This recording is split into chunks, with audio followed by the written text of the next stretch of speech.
Shalom, Assalamualaikum warahmatullahi wabarakatuh. Om Swastiastu, Namo Buddhaya, salam kebajikan. Perkenalkan, nama saya Ernita Pareda, saya dari kelas A3 Keperawatan dengan mata kuliah Psikologi dan Budaya Keperawatan. Dosen pengampu, Nes Drova Manorek, Escape MKes.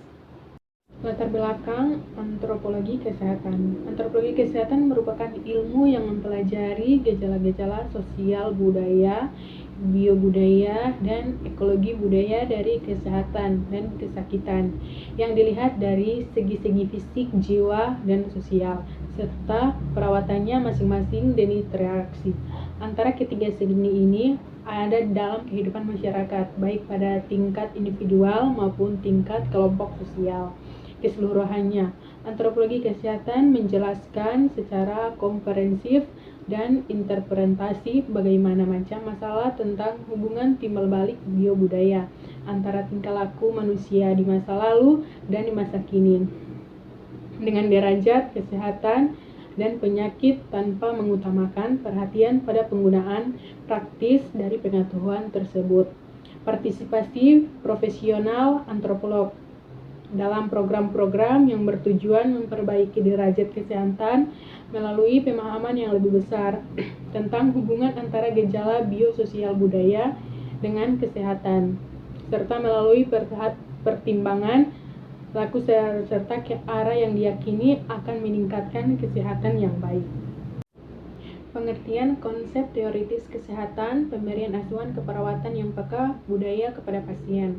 Perawat dalam memberikan pelayanan keperawatan menghargai harkat dan martabat manusia, keunikan klien dan tidak terpengaruh oleh pertimbangan kebangsaan, kesukuan, warna kulit, umur, jenis kelamin, aliran politik, dan agama yang dianut, serta kedudukan sosial. Perawat dalam memberikan pelayanan keperawatan senantiasa memelihara suasana lingkungan yang menghormati nilai-nilai budaya, adat istiadat, dan kelangsungan hidup beragama klien. Standar kompetensi perawat antara lain.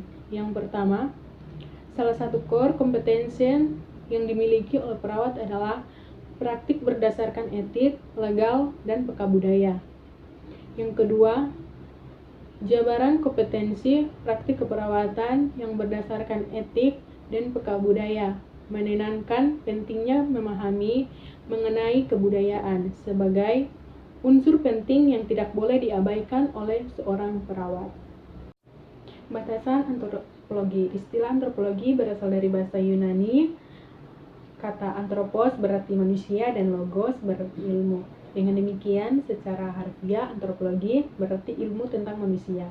Para ahli antropologi sering mengemukakan bahwa antropologi merupakan studi tentang umat manusia yang berusaha menyusun generalisasi bermanfaat tentang manusia dan perilakunya, dan untuk memperoleh pengertian ataupun pemahaman yang lengkap tentang keanekaragaman manusia. Jadi, antropologi merupakan ilmu yang berusaha mencapai pengertian atau pemahaman tentang makhluk manusia dengan mempelajari aneka warna bentuk fisik, masyarakat, dan kebudayaannya. Secara makro, ilmu antropologi dapat dibagi ke dalam dua bagian, yakni antropologi fisik dan budaya. Batasan dan unsur-unsur budaya. Budaya atau kebudayaan berasal dari bahasa Sanskerta yaitu budaya, yang merupakan bentuk jamak dari budi. Budi atau akal diartikan sebagai hal-hal yang berkaitan dengan budi dan akal manusia. Dalam bahasa Inggris, kebudayaan disebut kultur, yang berasal dari kata Latin color, yaitu mengolah atau mengerjakan. Kata kultur juga kadang diterjemahkan sebagai kultur dalam bahasa Indonesia. Budaya adalah kata yang sering dikaitkan dengan antropologi. Masalah kesehatan masyarakat. Sehat merupakan kondisi optimal fisik, mental, dan sosial seseorang sehingga dapat memiliki produktivitas.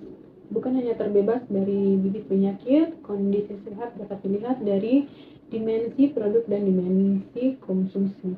Dimensi produk memandang keadaan sehat sebagai salah satu modal produksi atau prakondisi yang dibutuhkan seseorang sehingga dapat beraktivitas yang produktif. Salah satu upaya mewujudkan dalam industri dikembangkan konsep kesehatan dan keselamatan kerja K3. Dimensi konsumsi menjelaskan manfaat sehat sebagai kondisi yang dibutuhkan setiap manusia untuk dinikmati sehingga perlu disyukuri. Masalah perilaku kesehatan. Perilaku kesehatan, bila mengacu pada penelitian Hendrik L. Bloom di Amerika Serikat memiliki urutan kedua faktor yang mempengaruhi status kesehatan masyarakat.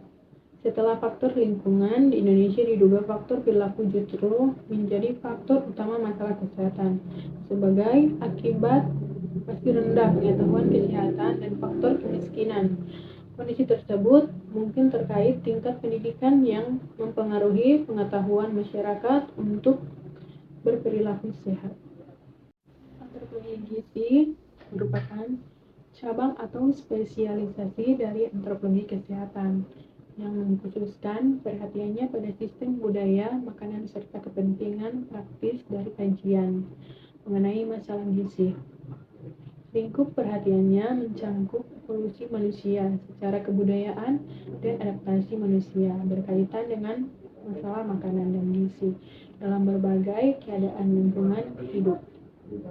Umumnya, ahli antropologi gizi mempelajari masalah makanan sebagai kompleks pengetahuan yang menentukan boleh tidak boleh, keharusan dan penentangan, kearifan, produksi, penyiapan, konsumsi, dan konsekuensi gizi.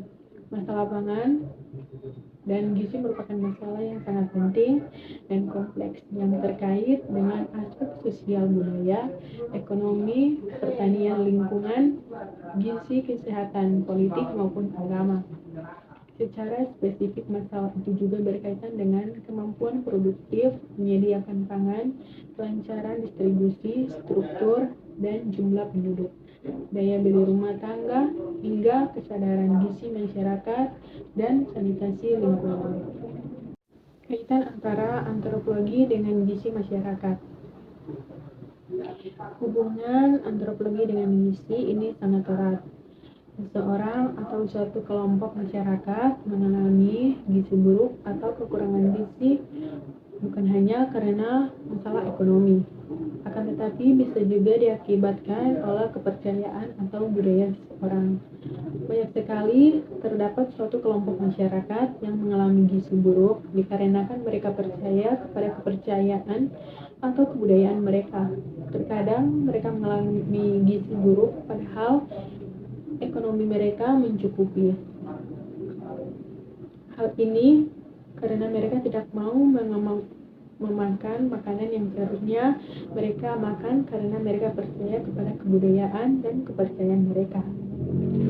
Padahal makanan tersebut mengandung banyak zat gizi yang dibutuhkan tubuh. Hal ini menyebabkan banyaknya suatu kelompok masyarakat yang kekurangan gizi. Padahal dalam kelompok masyarakat itu terdapat cukup banyak makanan yang mengandung gizi. Terkadang kecil sekali kemungkinan kita dapat memperbaiki gizi di suatu daerah jika apa yang kita sarankan itu bertentangan dengan kebudayaan mereka.